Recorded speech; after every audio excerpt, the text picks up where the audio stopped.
Hello everyone and welcome back to my channel. My name is Joyeuse and this is Journey to Success. If you're new here, well, welcome to the family. Happy to have you here. And today we're gonna talk about how to be happily single. You might be thinking, I'm single and I'm happy, but are you truly single? Are you not entertaining anybody? Are you not dating anybody? Are you not talking to anybody? Oh, you are? Well, that's a different type of single. I'm really talking about the type of single that you're just basically 90% of the time you're with yourself and you love being with yourself. I have been single now for about 2 years. My last relationship was a really big, beautiful relationship for over 5 years. We lived together, we enjoyed each other's company, but at some point for me, it was time to go on my own path. Why we broke up, stuff like that, I will tell you guys in a different video. This video is really truly about how to be happily single in this moment of your life. So after my relationship, I actually started dating pretty fast after that. Well, I didn't want to date, but sort of I was still attracting guys somehow. Well, obviously because I'm good looking. No, joking. But I was still entertaining guys, so to say. I was still talking to them, meeting with them. After my relationship, I knew that I had to be alone, but I was afraid to be alone because that meant I was going to be confronted with a few things I needed to work on, especially also with my relationship with men or like the masculine energy. I was pretty much avoiding that, and I do not suggest doing that because what happened after I actually met a guy, I thought I was in love. That's another conversation we're gonna have, but I thought I was in love, and eventually it was so that I was not in love. But I don't want to say I wasted a year of my life, but I learned a lot from that year of dating that guy. I learned a lot of the things that I do not like. I learned what I did like, but also not about the other person, not about the romantic partner, but mostly so about what I like. How do I want to be treated? How do I treat myself? How do I interact with men, and why do I interact with that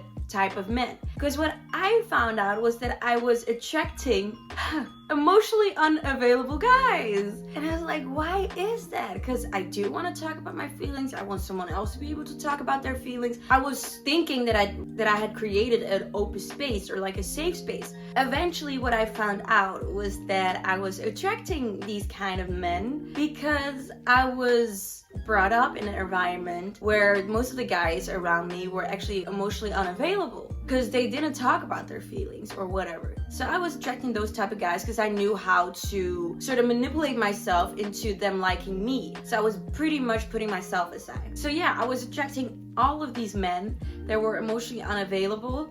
And I was like, okay, I gotta shake things up. I gotta do it differently. I gotta change it. I was like, let me get to know myself first. That's also how my spiritual journey actually evolved even more, because I was like, how am I going to get to know myself better? I started to figure out, what are my values? What do I stand for? What is my purpose? What is my purpose? What am I passionate about? And what is something that anybody could get me out of bed for at 3 a.m.? What is that thing? Or what is that service or something? What would I do for that? So I sat with myself and asked myself all of those questions. But also, what do I like? What do I don't like? Is it really something that I like? Or is it influenced by my environment, by my friends, by my family, by society itself, by social media? So by knowing what you truly like, even though someone else or in your friend group doesn't like it, you're still liking it and you're still going forward unapologetically. And by doing so, by knowing what you like, and also, for example, what you like about yourself, you won't be entertaining type B type of guys if you want to have type A type of guys. You know what I mean? Because then you know you're gonna stand in a different type of energy. You're gonna embody the energy that you also want to attract.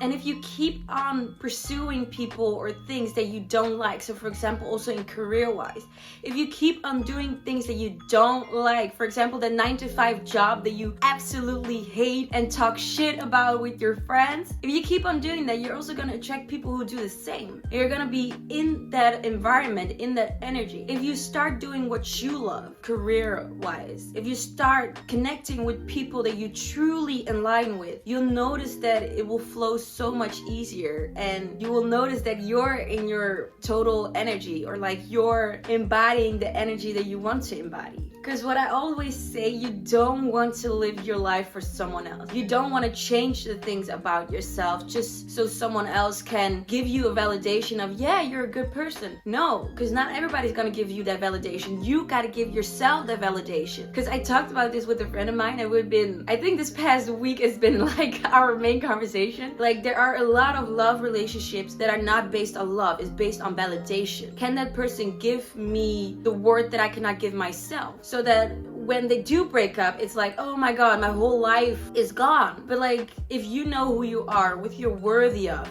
if a person doesn't align with you, you can easily say, I will walk away from this because this doesn't align with me. And that is okay. As long as you have that mindset of, it should always be you giving 100% and that other person giving 100%, because you're 100%, you're worthy. If someone doesn't reciprocate that type of energy and doesn't lift you up like that, then go. It's a free world, just go. And then second thing, love yourself. I already made a video, the last video, where I talked about how to love yourself when you're not in a place to love yourself. So loving yourself is loving everything, the good, the bad about yourself. You can of course have days that you don't like yourself. You can have days that you're like, oh, I don't like how my hands look today, or I don't like how my upper legs are a little bit big today. That's okay. You can not like things about yourself, but still love yourself. Those two are very different things. Loving yourself is being kind to yourself, is being patient with yourself, is not tearing yourself down on a day that you haven't achieved maybe what you wanted to achieve, you know? Being soft with yourself is protecting yourself also. So if you get into a situation that you feel like, oh, I don't feel safe in this, or this does not align with me, then take yourself out of that situation. Protect yourself. If you know that that guy that you've been talking to does not align with you, take yourself out of that situation. Protect yourself, because you already know what's gonna happen. So why are you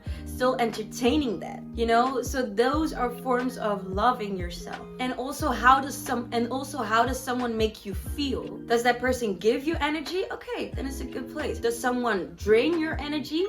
Maybe you should protect yourself and place yourself in a different situation where you do feel like you're being recharged, even though it's you being alone with yourself and recharging. But don't put yourself in a situation where you cannot be loving or kind or patient or protecting yourself. So never ignore your protection, because you want to protect your soul as well. And are you protecting your soul? Maybe that's a question you can ask yourself.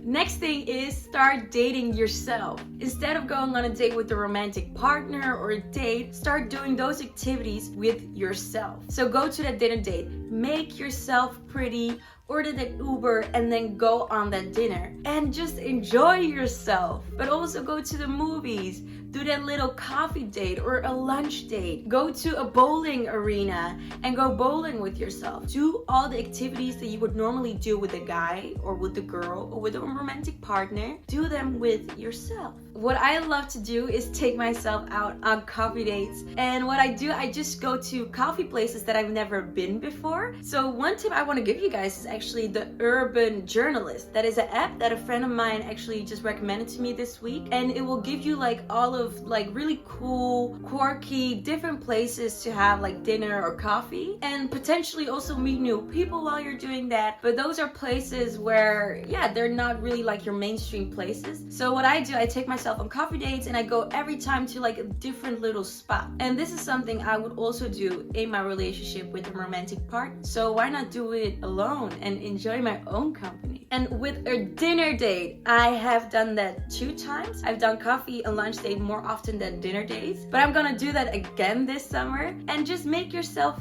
pretty and go over there, drink your cocktail, have a really good quality nice dinner. And you never know, in these situations, 9 out of 10 times you always meet new people, you always make new connections. So that's a plus.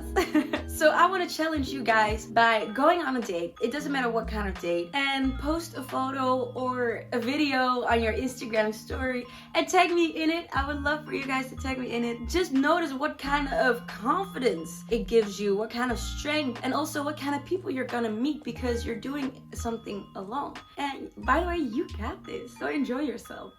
And the last thing is make good quality connections. This is so important because you want to have friends, people around you that you really connect with on a deeper level, that understand you, that understand your path, where you want to go to. Because for example, I have one friend that I actually don't see her often, but we've been friends for 25 years and I'm 26. So that's basically my whole lifetime. And the thing is, we're so connected because we know who we are, we know what we stand for, but also we respect each other so much that if we don't see each other, we still know that we mean a lot to each other because that connection is so deep. You want to have friends like that. You want to have friends that encourage you to do different type of stuff or new things, you know, because they want that for you and they want it for themselves. And also by having friends that you connect with, you will actually never feel lonely. Well, not never. Of course, there are going to be times where you do feel a little bit lonely, but you won't feel like you're missing out on something inside yourself because you're whole. You're 100%. You have friends that add on to that. And because you have these type of friends, you're gonna attract more of these type of people into your career, into your friend group, but also into your eventually romantical love life. Because they will see how you treat yourself and they will be like, oh, I treat myself in that same way. They will connect with you in that way.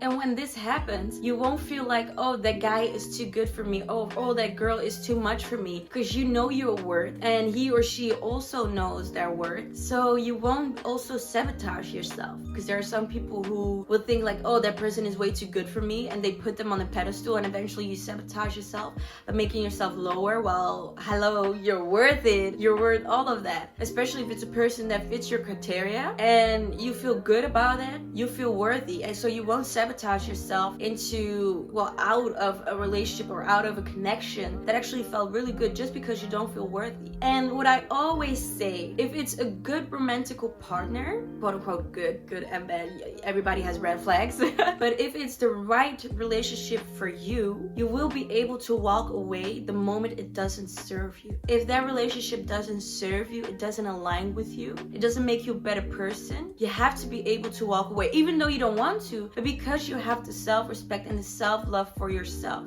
Like I said, do you protect yourself? And if you're able to walk away, then you know it was a good relationship and that's okay. And you still feel whole. Of course you gotta process that, but I'm just talking about it in bigger lines, of course. You can go deeper on that. Maybe we can do that in another video, but not today. I hope you guys enjoyed this video. I actually really love doing this video and looking up all the information, or like basically reading through all my journals and also having these conversations with my friends about love. And also on my journey to success, this is also very, big subject because love is all that you have. I think it's the most wonderful thing in the world. Love for yourself, love for other people. But how can you do it in a healthy way, especially when you've had traumas or stuff like this? This can actually help you a little bit closer to loving your happily single life, especially now, like it's hot girl summer and it's also really hot today. I hope this helps you. Go on those solo dates, even if it's summer. Do all of those things because you will enjoy it so much. You will get to know yourself so much. It will just bring a lot of joy in your life. So don't forget to like and subscribe. A little like never hurt nobody. And I will see you guys next week. Bye bye.